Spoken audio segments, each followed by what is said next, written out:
Want to grow your money, but don't know where to start? Investing can seem scary, but today, I'll show you how even beginners can start smart investing, step by step. Hi, if you're new to investing, you're in the right place.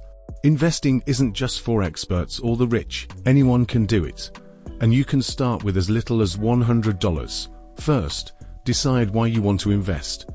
Is it for retirement, buying a house, or just growing your savings? Knowing your goal helps choose the right investments.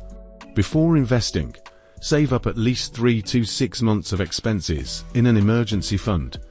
This protects you, unexpected bills come up, so you don't have to sell investments at a bad time.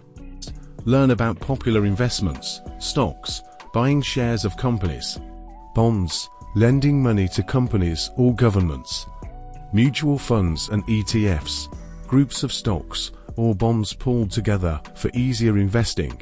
Start with small amounts, and don't put all your money in one place. Diversification, spreading your money across different investments, lowers your risk. Use beginner-friendly apps like Robinhood, Acorns, or Fidelity. These platforms make investing easy and affordable. Remember, investing is a marathon, not a sprint. Start today. Keep learning, and watch your money grow over time. If you found this helpful, hit the like button and subscribe for more beginner investing tips.